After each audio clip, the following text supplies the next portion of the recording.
அனைவருக்கும் வணக்கம். இன்றைக்கி நாம் செய்ய போகிறது பிளாக்காய் குருமா, ஜாக் ஃப்ரூட் குருமாங்க. இட்லி சைடிஷ் ரொம்ப சீக்கிரமாகவே செஞ்சிடலாம். வாங்க பார்க்கலாம்.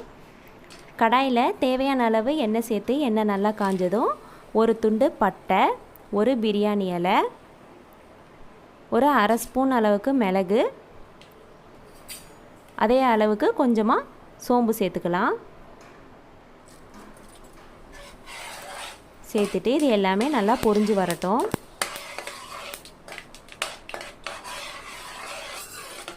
அது கூட சின்ன வெங்காயம் ஒரு 100 கிராம் அளவுக்கு எடுத்து கட் பண்ணி சேர்த்துக்கலாங்க. இதுக்கு பெரிய வெங்காயம் கூட எடுத்துக்கலாங்க, ஆப்ஷனல் தான்.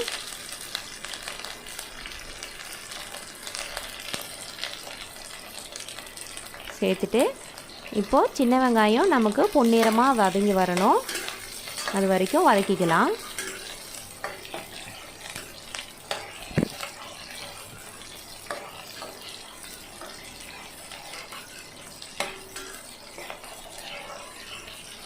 வெங்காயம் நல்லா கலர் சேஞ்ச் ஆகிட்டு வந்துடுச்சுங்க. அடுத்து அதில் ஒரு 2-3 தக்காளி எடுத்து நான் கட் பண்ணி சேர்த்துக்கிறேன். தக்காளி நல்லா மசிஞ்சு வரட்டும்.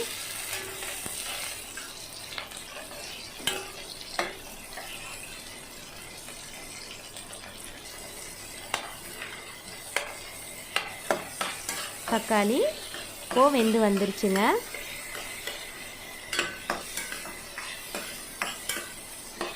அடுத்து இது கூட நான் ஒரு 400 கிராம் அளவுக்கு பிளாக்காய் எடுத்து கட் பண்ணி வச்சுருக்கேங்க, அதை சேர்த்துக்கலாம்.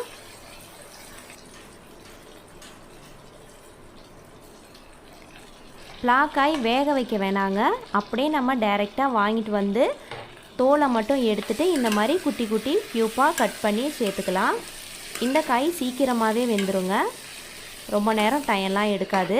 அதே நேரத்தில் எப்போவுமே நம்ம பிளாக்காய் வெட்டும் போது கத்திலையும் நம்ம கையிலையும் எண்ணெய் தடவிக்கோங்க, அதில் இருக்கிற பாலெல்லாம் கொஞ்சம் கம்மியாக ஒட்டும்.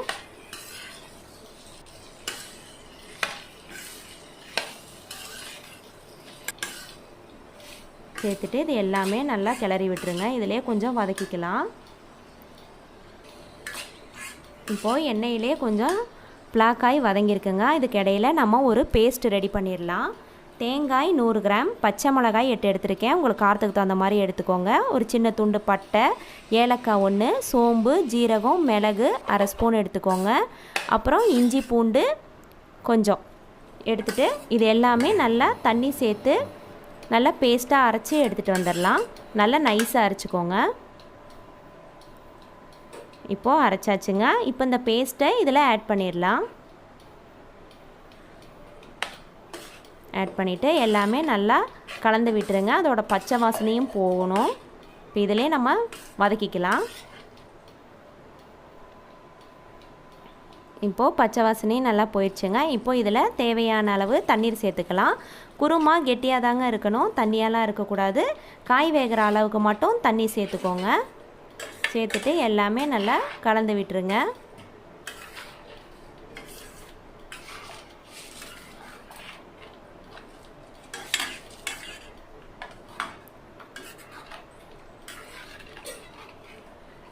அடுத்து இப்போ இந்த குருமாவுக்கு தேவையான உப்பு ஆட் பண்ணிடலாம்.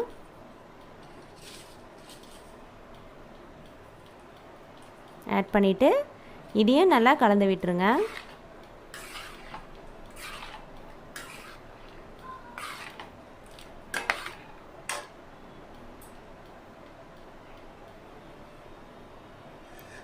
இப்போது இதை நம்ம மூடி போட்டு குக் பண்ணிக்கலாங்க.